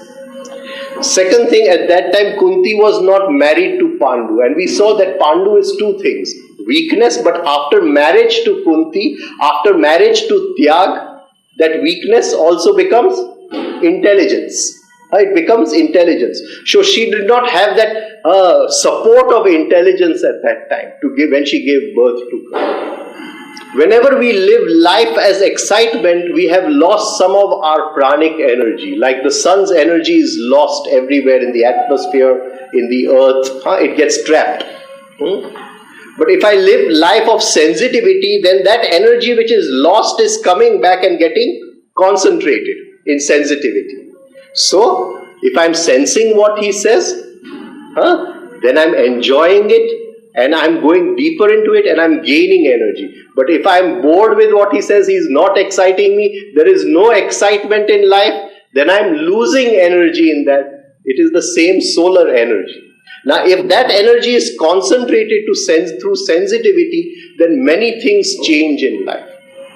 To become Arjun, we must form new pathways in the brain, new pathways of the nerves have to be formed. Our present pathways are always on excitement. We are always, there must be some stimuli for us to respond. We cannot respond without any stimuli. And that stimuli must excite us every time. And then the attention and the energy goes out. This is karna. So, when we are being excited or stimulated, the brain patterns which are formed, or the energy or the electricity which goes in the brain, goes on a certain road. But when I start sensing life, going into sensitivity, a new road, a new pattern is formed. The old road becomes non-used. It starts going waste without you. The brain forms new pathways. And a new chakra is developed called the Kundali chakra, the chakra of sensitivity. Then I can never get excited. Then nothing can disturb us in life. Becomes active. Suddenly you're feeling 20,000 volts at one shot. Everything changes in life. But this is only when we are not excited by anything outside. Now, these three, he says, are Samitinjaya.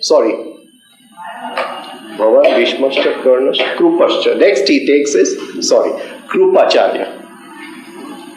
Now, Krupacharya is the Kul Guru.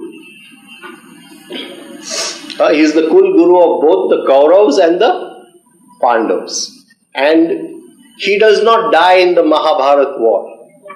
After the war, Yudhishthir makes him as the Kul Guru again, even though he has fought opposite Yudhishthir. He makes him as the Kul Guru again. Now, very interesting character, because Santanu was one day going in the jungle and he heard the cry of a child, and he saw that two children, Kripacharya and Kripi, his sister, were lying there in a basket. And he named them Kripa. Kripa means grace. With grace. That by somebody's grace I have got these children. And he did not have his own child with him at that time, because Ganga had taken Devrat, Bhishma, away from him. And as time came, this Kripacharya became the Kul Guru. Now, Kripacharya is a very, interesting character, in the sense that Kripa means Daya. Now, on the first day, I think, or on the second day, we talked about Daya a little. What Daya means. That Daya means that I feel sympathy towards another person. Why do I feel sympathy towards another person? Am I thinking about him, or am I frightened of something which can happen to me? Why do I feel Daya towards another person? You see, try to understand. We call Daya as a very good emotion, but Daya is something which takes our attention away completely. The maximum aggressiveness is in the social workers. Right? Maximum. They'll go on fast unto death, and God knows what they will do. As if they are God, they've come to change humanity. You understand this Daya? It is your self-image, the inner self-image is being put on the throne of God. Sympathy. He is downtrodden. I am helping him. These children are needy. I am building a school for them.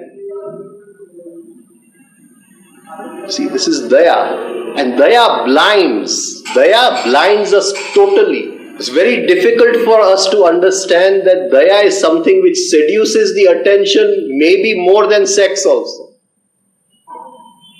Total seduction of attention. If someone has realized the divine inside and the energy is overflowing and he helps people, that is a totally different state. That is not of Daya, that is of Karuna. There's a big difference between Karuna and Daya. Compassion. Compassion and pity. There's a lot of difference. Compassion is a light which has, been lit up inside. The lamp has lit up. Whoever comes in front, the light will fall upon him, irrespective of what he is.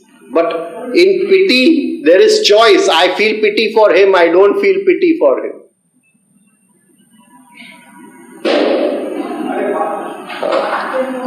See, the Jains have a technique called pratikrama, where they forgive. I forgive. But the basic thing is, I cannot forgive. The I cannot forgive. Right?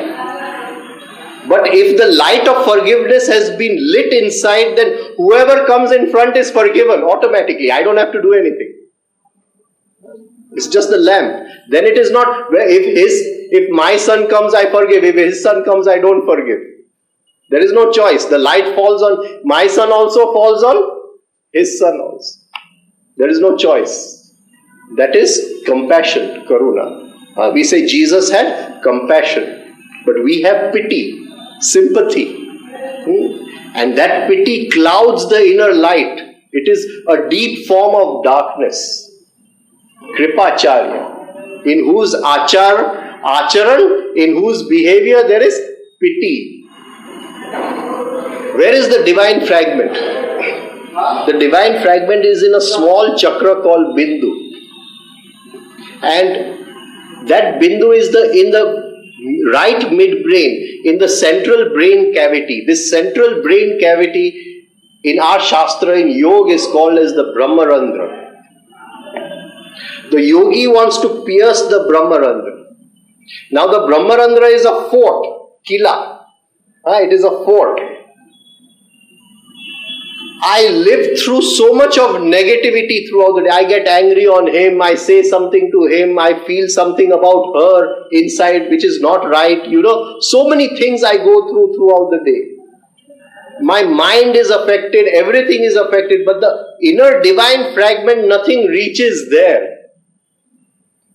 That divine fragment is like in a translucent bag. Translucent bag. It is like a Kohinoor, but not an ordinary Kohinoor. Maybe 50,000 Kohinoors together we put them into a translucent, not transparent, translucent bag. This translucent bag is called as the causal body or Karan Sharir. That is there to protect that divine fragment. And from that his light falls out. The light goes out. This light which comes out of the bag we call as the soul, attention. This attention comes in our lives, and it is the light of our lives, that attention of that divine fragment. But this translucent bag, it has to remain pure, otherwise the light will not come out. If there is a scar, जैसे गाड़ी के ऊपर एक घीसी पड़ जाती है, गाड़ी के कांच के ऊपर, तो रात को when some other headlights come, we can't see the road clearly. You get what I'm trying to say? Similarly, if some scratch is formed on that causal body, it takes many lifetimes to cure. You can't just go take your car to a mechanic and say put a new windscreen. नया windscreen नहीं आएगा. Now that divine fragment is protected in the kila of the Brahmarandhra, and it is after much purification that the yogi can enter into the Brahmarandhra, to have a glimpse, to have darshan of that divine. Now it is protected, but there is a drawbridge. Drawbridge, आप समझते हैं? Drawbridge. And the only weakness in that drawbridge is daya. The moment I have daya, that drawbridge falls down and negativity can enter into the Brahmarandhra. And if it goes there, it is very dead. Why does the drawbridge fall down? Because at that time my self-image is acting as the divine. When I'm having daya on somebody, my self-image is acting as that divine. So the drawbridge of the divine falls down. And if a scar is formed on that causal body, it is very difficult to heal. So we have to protect it. That is why daya is one form of negativity which we always count as positivity. It is a very deeply embedded negative emotion. Help people. That is why in Zen they say, do good and throw it in the well. Do it, but don't make it into daya. Just do it and be finished and walk ahead. Give the money and go, run. Don't even write your name on the bench that this bench was given by. Then you're gone. Then we are gone. The minute we write the name, gone. I am the giver, he is the taker. जो बीज हम बोते हैं वो बीज कोई दान का बीज नहीं बोते हैं. We don't sow a seed of giving so much of alms. The seed we sow of is of अहंकार में देने वाला हूं. मुझे रस आता है देने में. See, anyway, so Kripacharya, Daya, we have to be very careful. Now the worst form of Daya is self-pity. The worst form. Kripi, his sister. Kripi, his sister. Self-pity. What does every husband tell his wife? What does every husband tell his wife? You never understand me. You cannot understand me. Right? What is he trying to say? That I am right, you are wrong. I am right, you are wrong. Or I'll talk of my illness. What am I trying to do? What am I trying to do? I talk of my illness. I'm trying to get other people to have sympathy for me. See, in Daya, I give sympathy. In self-pity, I want sympathy. This is a very weak state to be in. Very, very weak state to be in. Supposing I have a big loss in my business, right? And at that time, then all my friends go away. So I'll say, अरे किसी ने पूछा भी नहीं यार इतना बड़ा loss हो गया, कोई पूछने तक भी नहीं आया. What is this? What is this? Self-pity. Self-pity. It is the weakest. We have now come to the lowest rung of the ladder. The weakest state to be in. We are totally become a slave to outside attention. Not our attention. Not our attention. We want other people's attention. When I go asking for a vote, oh please give me a vote, what am I doing? Self-pity. It is the most dirty place to be in. That is why politics is dirty. And power is dirty. Self-pity. My wife, I tell her, you please understand what why should she understand? If you want, you understand what you want to say. Why should somebody else understand me? You understand. If he understands or not, it's his problem. But we feel other people should appreciate us. Other people should say what a good person you are. And if I'm going to do some good thing and somebody says, oh, this will not work out, I say, hey, tum negativity mat dalo beech mein. Self-pity. You're not confident inside. Your own attention is there. Your own attention is a product of that divine fragment inside. It is His ray. Why do you need somebody else's attention? Why do we need other people's attention? But we are always seeking outside. And this is the weakest state. From this to come out is very difficult. It is called self-pity. Kripi. Now, Sanskrit is a very deep language and I have just started learning Sanskrit. So really I have no right to talk about it. But what little I know I will share. The Sanskrit, the grammar of Sanskrit came to Panini as an avtaran. It came into him. It came as a grace of some divine force or something. And he was walking in the jungle and he heard Shivji's damru. And out of that damru, different sounds were produced. Those 16 sounds are the basis of the whole Sanskrit language. It is the only language which has its final roots in phonetic sounds. Its final roots in phonetic sounds. So, if I go into the root of the word kripa, it will mean daya. Right? It will mean sympathy, pity. But then every word also has a phonetic root, a sound root, a meaning root, a sound root. You get what I mean? So the sound root of Kripacharya is Rul Ruk. Rul Ruk. These are two words which came out of, two sounds which came out of. Rul means imagination. To imagine. Imagination. In the morning we said that we live our whole lives in imagination. We live our whole life. What do I appreciate in another person? Oh, he has learned so much. He has so many degrees. He is this. What am I relating to? Am I relating to that person, or am I relating to his degrees? Or am I relating to how much money he has in the bank? What am I relating to? Or am I relating to he's such a big doctor? What am I relating to? We don't know how to relate. We only relate in imaginary relationships. Everything in our life is imagination. This imagination, Patanjali calls as avidya.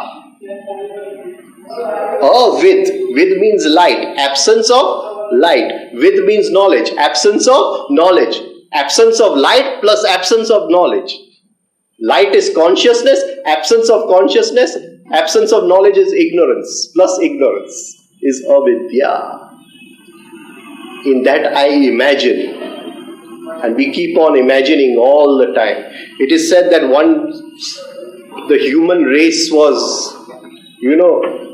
growing up in consciousness so fast that, God became little upset. He said, if everybody becomes God, what will happen? There'll be too many gods and less human beings. So he was very frightened. So he called the chief engineer who had made the mind of all human beings, and he called him and he says that, what have you done? He said, don't worry, I made a new product. It's called imagination. I'm just going to put it in everybody's brain. And once they have that, there is no need for them to become God, because they'll imagine they are God. No need. Right? My teacher used to keep on shouting, a bhikshu, empty the boat, bhikshu, empty the boat. He used to always say the problem is that if anybody comes to learn, he already knows. So there is no way you can teach him. Unless he unlearns everything he knows, then how can I teach him? Unlearning. Bhikshu, empty the boat. But we imagine, and we live in our imagination. That is Kripacharya. And imagination cannot die. Why can't it die? Why can't it die? Why can't it die? Because it is not of the human. It is of the divine. The divine did Srishti Kalpana. He had this Kalpana, this imagination that he wants to make the universe. So it has come from him. It doesn't belong to us. It has come from him. So it can't die with us. Right? It will always remain. So Kripacharya does not die in the Mahabharata war. And then he says, Samitinjaya, all these four warriors are those who cannot be defeated directly. They must be defeated by some trick. They must be defeated by some trick. Then the next warrior he talks about is Ashwathama. Ashwathama was Dronacharya's son. Dronacharya's favorite disciple was Arjun. But he was also attached to his son. Arjun deserved it. That is why he taught him. Right? But he taught his son did not deserve it, but still he taught him everything that he had taught Arjun. Now he was named Ashwathama because he made the sound of a horse when he was born. That is why his name was given as Ashwathama. Ashwa, that which devours time, which eats time, जिसका खोराक time है, समय है, whose food is time is Ashwa, a horse. A horse moves so fast, it devours time, it goes through time. Even today we use, how much of horsepower? How much of horsepower? That which eats time. Shwa means yesterday, tomorrow, and Ashwa means not tomorrow. What is there today but is not there tomorrow? What is there today and is not there tomorrow? What eats up all our time? What eats up all our time? What do we spend our lives running for? To fulfill our desires. To fulfill our desires. Ashwatthama जो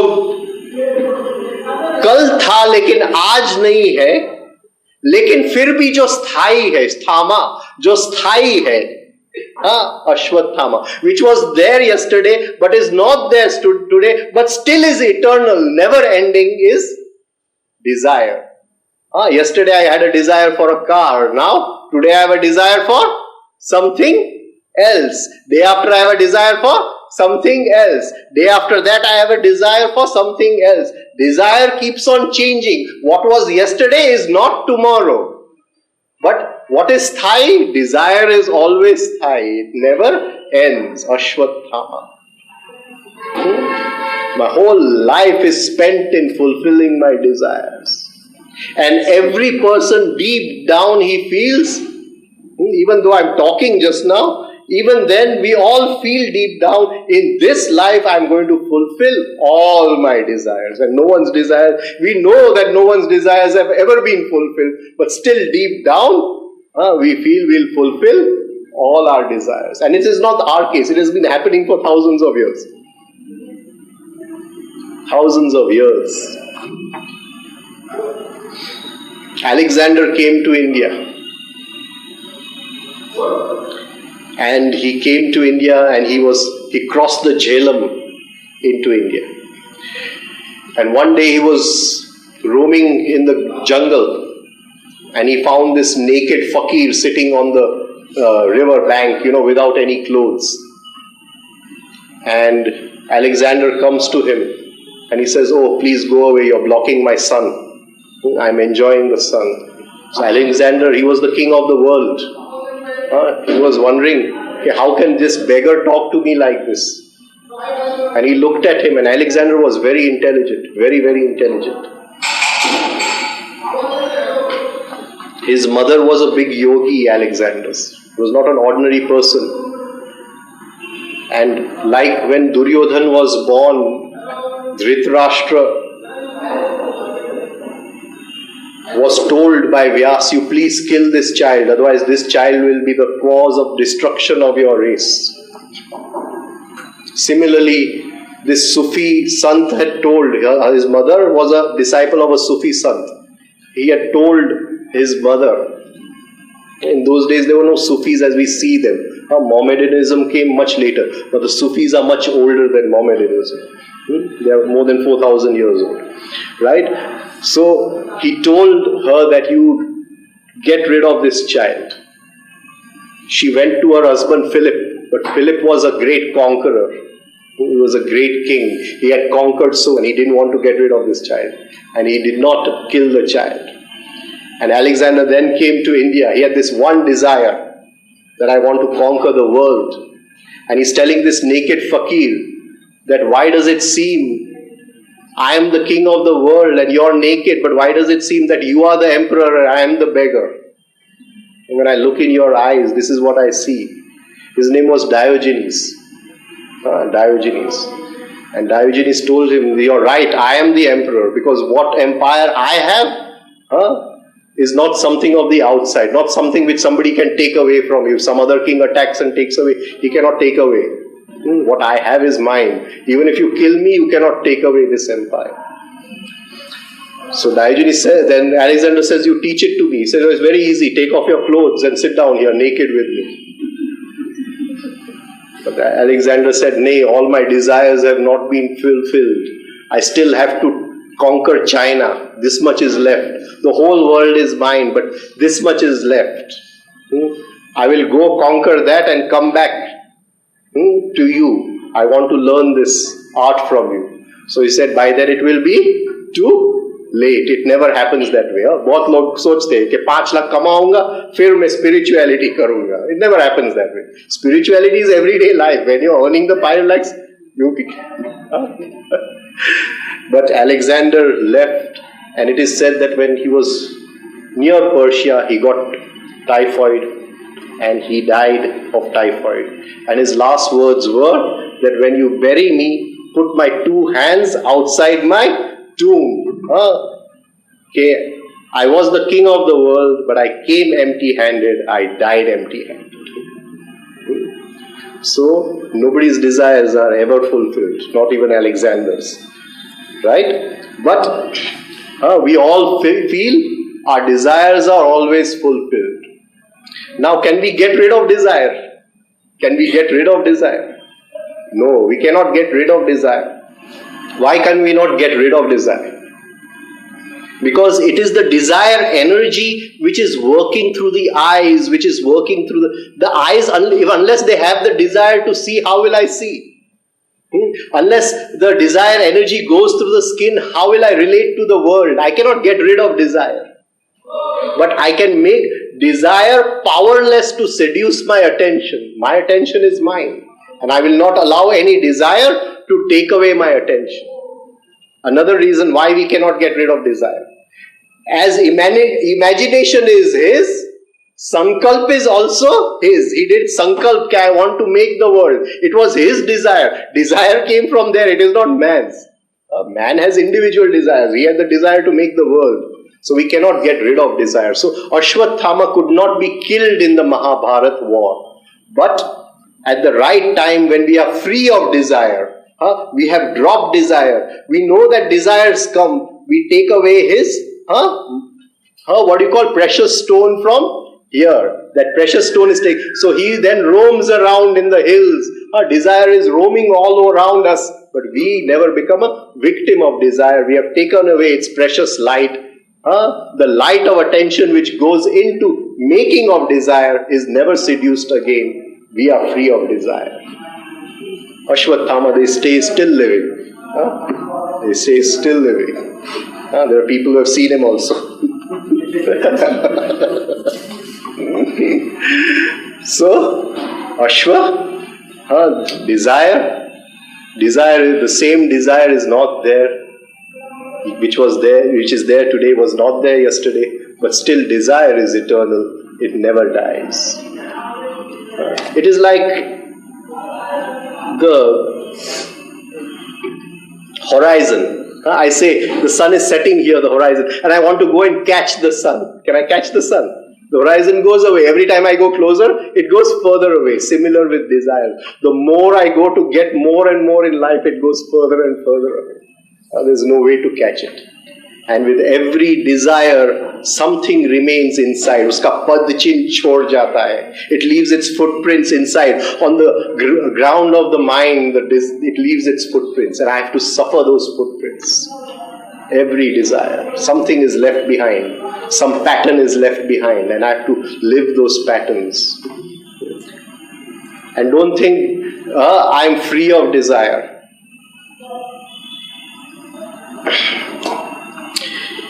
It can be lurking after many years. It can be lurking. See, supposing I make one desire, where does that desire go? It goes into my subconscious mind.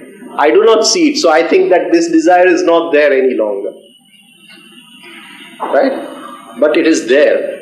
It is a human being, just like I am a human being, it is a human being in my subconscious mind. It wants its fulfillment.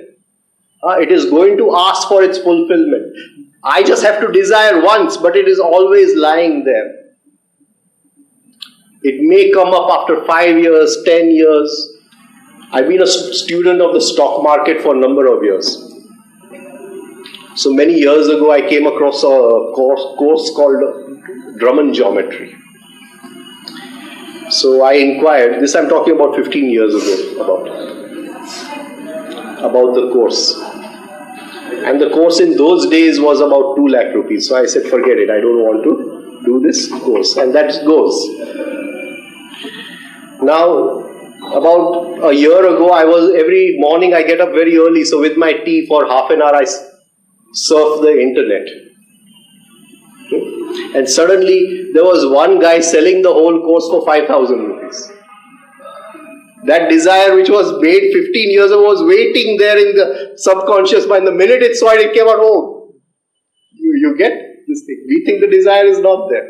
But it is a person living in my subconscious. It is feeding on my energy. And it's coming out after 15 years. I'm talking, not just talking, I'm talking all of us. This is how it happens. It works with us. Right? Desire. We have to take away. Attention is the precious stone. We take the attention out of the desire. Desire becomes powerless. Take the manik out of, the precious stone out of Ashwatthama, he becomes powerless. Ashwatthama Vikarna. Vikarna means, Karna means to hear, and Vikarna means to run away after hearing. Not to do anything. To hear and to run away. Vikarna also means Vikrut Karan. To hear, but to interpret it in your own way, in our own way to interpret it. Supposing I go for a party, right? And there are 2-3 people sitting in one corner and they are talking to each other, puss, puss, puss, and then they're laughing, hee, hee, hee, and again puss, puss, and they're laughing again. So I'll think they're laughing on whom? On me. So I get angry. What is happening? Vikarna. I'm hearing in the wrong way. You see, we hear things and interpret it in the wrong way. There are many things we cannot digest, we run away from. To run away means Vikarna. He could not digest Draupadi's sari being pulled in the hall. So he ran away. He ran away from them. Vikarna. What do we run away from all the time? We talked about in the morning. Pain. We are always running away from pain. So till we can see this character inside of our chitta, inside of our mind, Vikarna, our whole lives will be running away from pain. It's Vikarna. Ashwatthama Vikarnascha Saumadatti. Bhurishrava. Bhurishrava means to hear and flow. Shrava means to flow. Shrava means to hear. Shrava means to flow. Bhuri means to repeat. That which flow repeats. The water comes from the Himalayas, goes into the Ganga, goes into the sea. Again it is evaporated, it goes into the Himalayas, comes down as snow, goes, and this cycle goes in repeating. Bhurishrava. Similarly, in life, everything repeats. Everything repeats. Whatever I do through the 5 senses, Shrava means to hear. Whatever I do through the 5 senses, what I hear and how I act out of that repeats. It is the same thing, repeating every day. Just think, that does any of us live tomorrow? Any of us live? Anything new happens in our life? Anything new? I'm not talking about excitement. On the sensitivity. Anything new? It is the same aggressiveness which we live every day. Today I am aggressive with him, tomorrow I will be aggressive with her. It is the same complaining we live every day. Today I will complain about the weather, that it is very hot. Tomorrow I will complain it is very cold. Right? It is the same thing. The same, right? Same anger we are living every day. What is new in our lives? The people change, the situation change. What is new? Is there anything new in our lives? All we are doing is living yesterday again. Nothing new happens in our lives. There is nothing like future in our lives. The same things keep on repeating. Bhurishrava. That which is heard flows and is repeated again. And everything repeats. There are no straight lines in existence. Even though Euclid said if the point moves, it makes a line. There is nothing like a line in existence. Everything is a round circle. That which goes has to come back. That which goes has to come back. Today if I curse him, I get angry on him, I do this to him. That which goes has to come back. It will go on its cycle of time and space, and one day it will come back. I'll say, oh, I got cancer. What happened? What happened? The words went out, and they went, because there are no straight lines. They can't keep on going like this. They have to come back. And when they come back, they bring all their friends with them. Right? They create a lot of friendship on the way. They bring a lot of friends with them. So, I say, oh, I got cancer. मैंने किसी का बुरा नहीं किया. मुझे क्यों cancer हुआ? Why it happened to me? But that word which went out 20 years ago, it has to come back. Everything repeats in existence. To be free of this law of repetition. To be free. Not just to understand what happened in my Punarjanma. That is all nonsense. If you understand how anger was there yesterday and is repeating today, it is the same law of Punarjanma. No need to understand Punarjanma. Understand anger and Punarjanma will come automatically. But we are too lazy to understand anger, so we'll talk big philosophy. I want to go in my past life and somebody hypnotizes me in my past life and all that nonsense. I'm too lazy, I don't want to be free of anger. Right? But if I can be free of the past, Burishrava, this is called as karma. The law of karma. If the seed is sown, the tree will come. The seed is lying in the soil.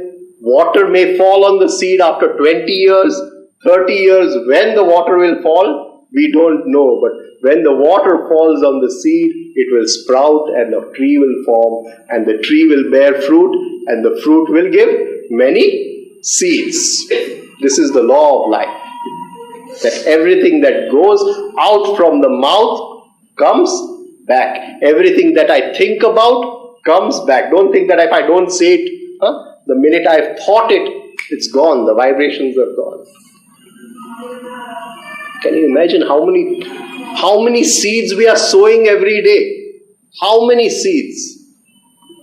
How many desires we have in 1 hour over here? 1 hour. How many desires do we have? I want this, I don't want that, I don't like this should not happen, this government is doing this, etc. God knows.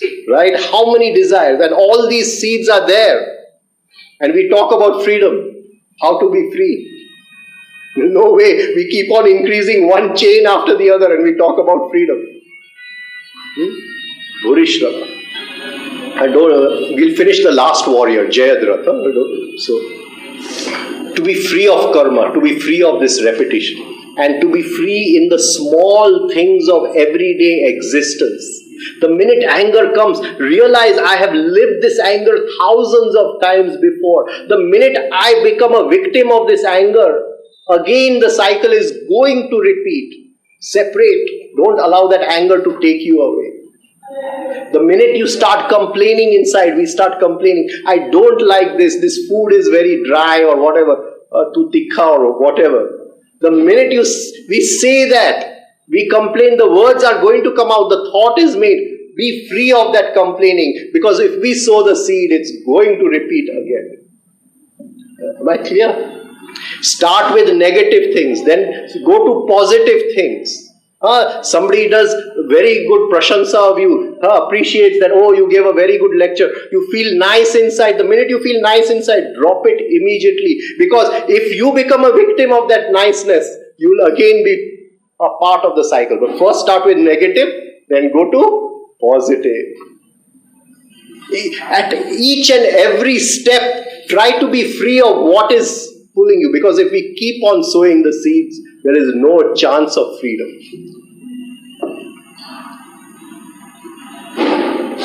Right? Mabel Collins says, kill out the desire for life. That doesn't mean to commit suicide. But unless we are free of desire, unless we are free, we have removed ourselves from, we are not never really living life. That desire is living us. We are not yet living life. And the last warrior is Jayadratha. Jayadratha. Jayadratha was Dushala's husband. That is Duryodhana's sister Dushala, his husband. And Jayadratha had one deep desire, very, very deep desire. Ichha, Kamna, Vasna, Trushna. Craving inside. What was the other word we took for craving? Obsession. He had this obsession inside. And his obsession was that he wanted Draupadi. His obsession was that he wanted, at any cost he wanted Draupadi. Now it is said that when the Pandavas were in exile in Vanvas,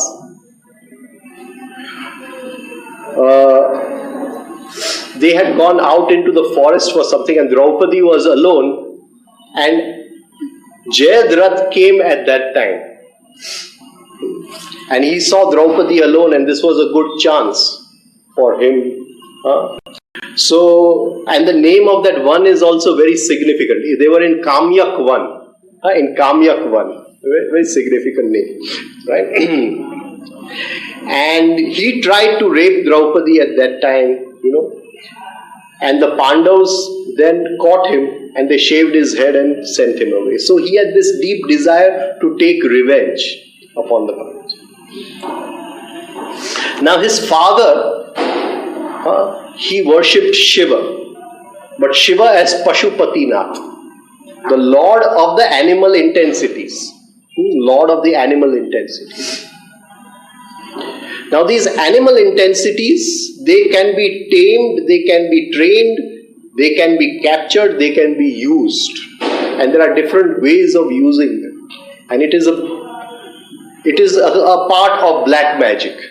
It is not a part of our usual this thing. But people go into this. It is a kind of tantric art which people go into. To give you just to give you an understanding, I'll give you a kind of example. It's not true example or anything. Supposing I say my son is going away on a trip somewhere and I'm frightened that what will happen to him. He may be going in the mountains, he may be going here. I'm frightened a little inside. Chinta hoti, right? So I say he's too young. So then supposing I know some art. So, and this art is there.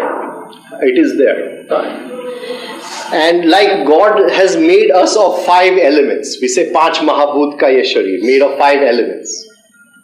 Similarly, the one who is walking on the inner journey, he slowly gains control of different elements.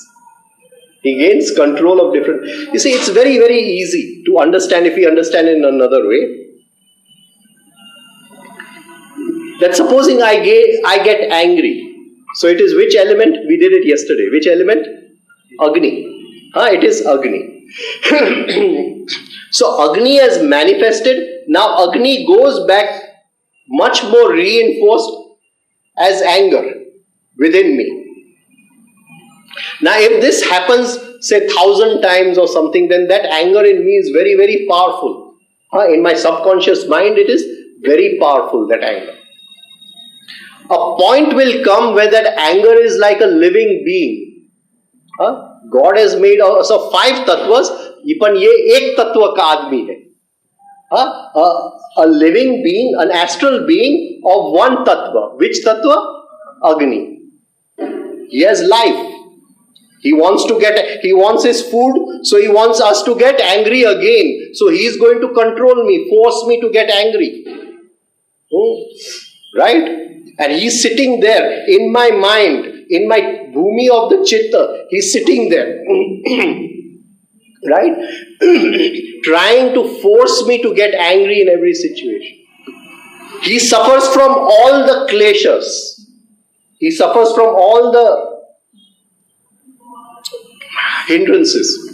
In the sense that he will like situations which make me more angry. He will not like situations which do not make me angry. And if I try to observe him through self-consciousness, to bring attention over there, he will do anything to see that he does not die. You get what I'm trying? And this happens. We don't realize it. But at a certain point, our anger inside becomes a human being, a real being inside us. Then it takes control of our lives.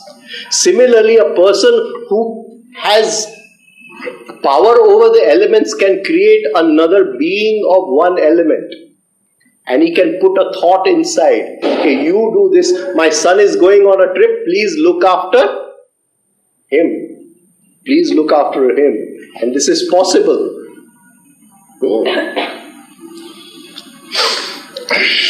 Now, within this art, a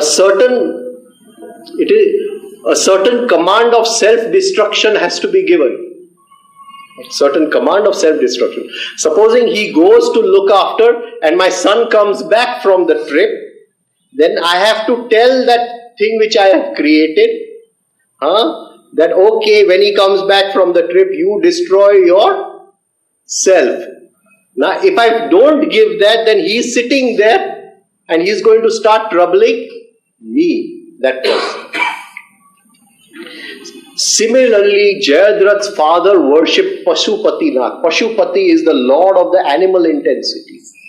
And out of these animal intensities, he created a protection for Jayadratha. A protection for Jayadratha. That nobody can kill him. And if anybody kills him, the person on whom his head falls will die immediately.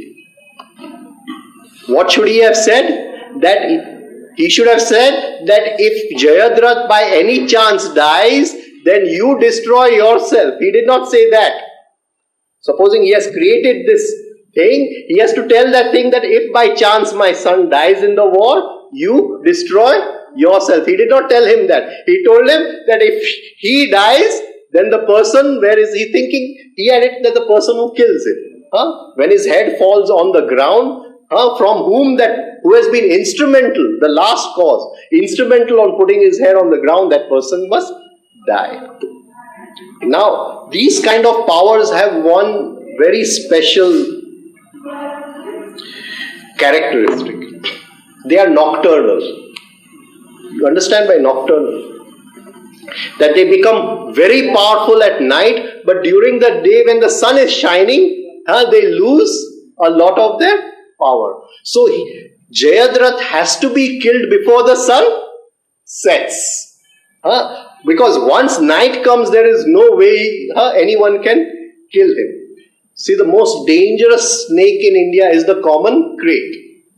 The common crate. Even if a cobra bites us, we have a chance to go to the hospital and get an injection and be okay. Life is saved if we are aware. But if the common crate bites us, then we don't have more than 10 to 15 minutes to reach the hospital.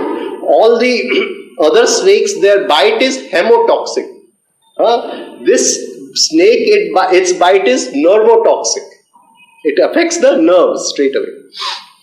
But the common crate, in the daytime you can catch it, do anything with it, it will not bite, even though it is the most poisonous snake. It is nocturnal. Its power comes at night.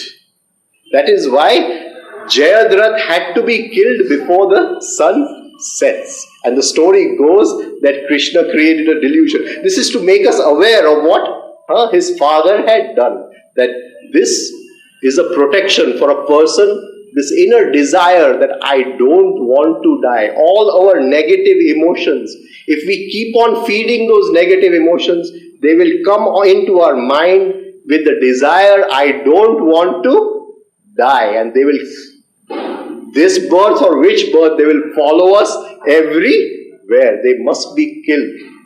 So be free of the negative emotions. Jayadratha was killed at that time. Arjun said, Shri Krishna told Arjun, don't let his head fall on the ground. Send it to his father. His father was sitting in meditation in one ashram. The son's head fell on his lap. He looked at it, it fell on the ground. The father died. That which he had created killed him. These powers are very dangerous powers. These are the Kaurav Yodhas. In the next slok, he talks about something more. We'll see it tomorrow morning. Thank you very much.